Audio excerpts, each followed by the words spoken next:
Yeah, you do hear about Sufi shrines being destroyed, especially Precisely. since ISIS in particular, has gone about destroying a lot of Sufi shrines in the areas that they've controlled.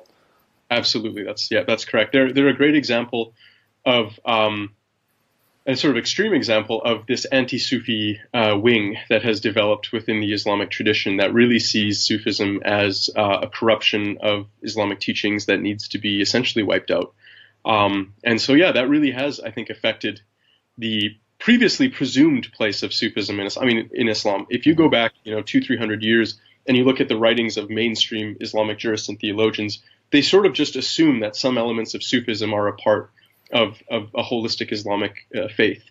And today, Sufis are much more in a position of having to reconvince Muslims that this is an integral part of the tradition.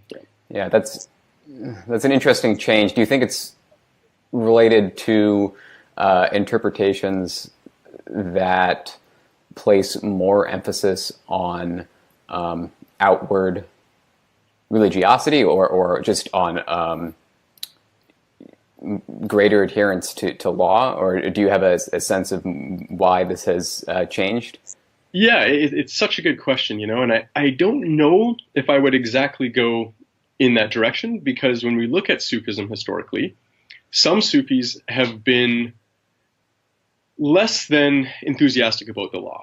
Mm-hmm. Some Sufis have felt like the law too often gets tied up with identity and ego, and that really it's about spirit and love, and those things go beyond the law. Certainly there have been trends within Sufism that have taken that approach, and some have even directly flouted the law.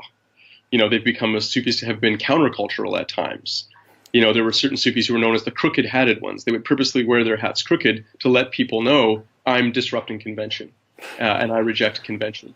Some were actually quite extreme. They would go around almost nude, with piercings, engaging in various forms of drug use. These are the hippie Sufis. The hippies, they're just wild, wandering people who were actually fairly common in Persia and South Asia and the Ottoman realm.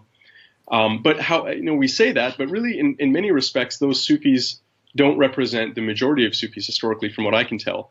Actually, what you found in many cases was Sufis who believed that a scrupulous adherence to the outward norms and rules and rituals of Islam was an integral part of the Sufi path. And so you'll find some Sufis who would say, if your beard isn't exactly the length of Muhammad's, go home and, come back when it is. If it's too long, cut it. And if it's too short, grow it out a bit more, and then come back and spend time with us. They took very seriously the idea that Muslims should be scrupulously following the path of Muhammad and following the law.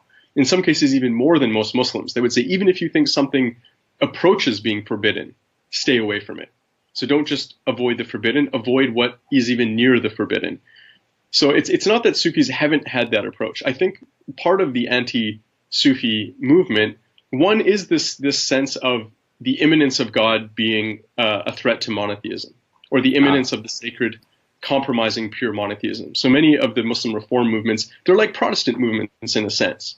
If you think of some of the Protestant reformers saying things like the saints, invoking saints is actually idolatry. And Catholics would say, no, this is perfectly coherent within a monotheistic framework. That exact same argument is being used by anti-Sufi movements within Islam, that Sufis also have saints, that they believe that their spiritual presence is available for people. And they say, no, you're worshiping others besides God. This is a form of idolatry. Or the sense that the sacred can be found in places, a Sufi shrine. Sufis believe that where the body of a saint is buried, there's a barakah, a blessing that emanates from that, and that people can go there to pray and be healed and meditate. And for many of the anti-Sufi reform movements, they again have that Protestant sense that this idea that the sacred is present in the material is a kind of violation of God's transcendence and of pure monotheism. And so they see it as idolatry. And just as Protestants destroyed monasteries and icons and, they attacked these things as being idolatry, we're seeing, anti-Sufi Muslims destroying these material